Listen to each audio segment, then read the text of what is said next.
So, we have seen that looking at ourselves, understanding ourselves, defining ourselves, if I may say so, is half the problem solved. And we will say, how does it change the situations?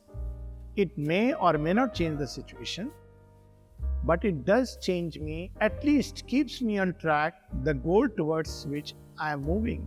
Because through all these changing situations and circumstances, we must never lose track of the goal towards which I must move.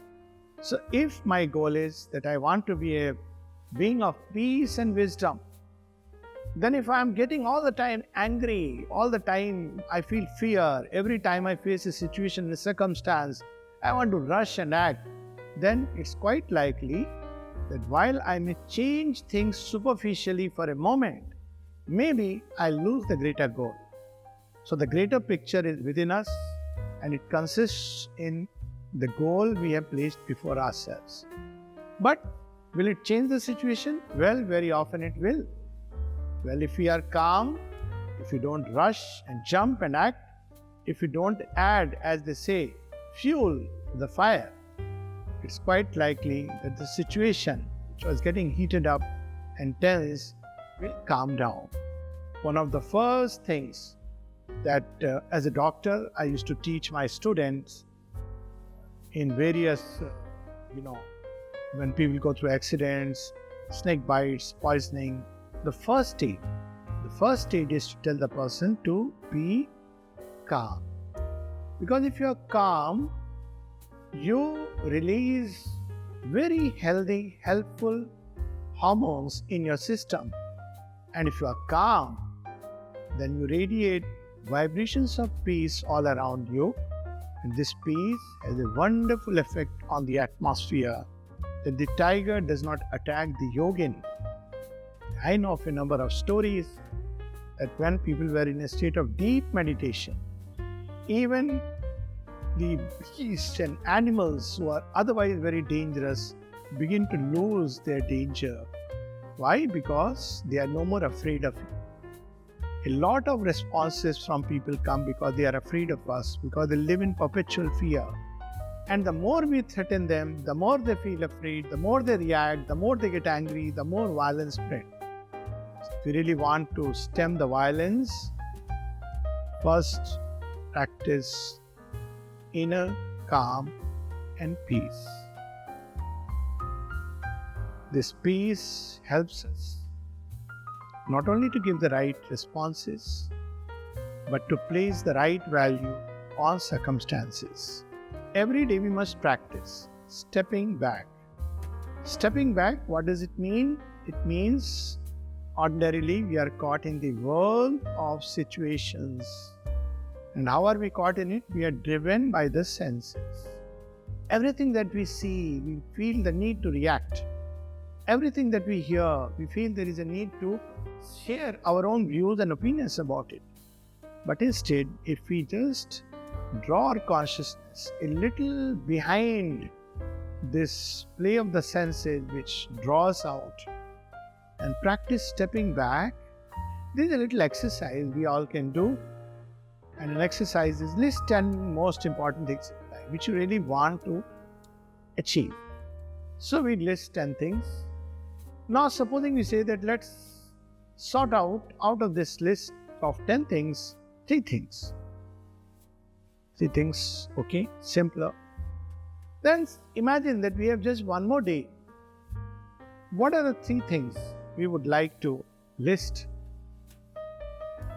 And finally, if I had one more moment or just an hour to live, what is it that I would consider as the most important thing in my life?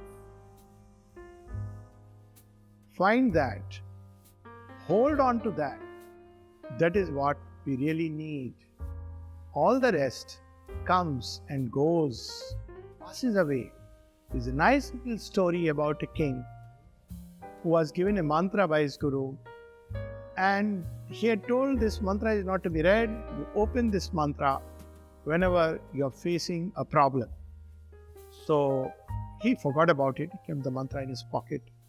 And then it so happened that one day he was chased by the enemy, and he was cornered from all sides. That's the time he felt he should open this mantra. And the mantra was very simple, 4 words in English. This too shall pass away. 4 words, so 5 words. And he laughed, because in life, when we look at life, most of the things pass away. There are very few things of real importance, and those are things of perennial importance, and therefore one thing all must do is to prioritize the problem. A lot of people have problems. Everybody has some problem or the other. But pick up those problems which are of real importance and try to work them out. Let's take a problem. There is a problem of, let us say, money. And people always want more and more money. Is that the problem? Well, most of us will say that's the problem. But the problem is that if we have more money, we want a little more. If we have a little more, we want much more. And if we have much more, we want much, much more.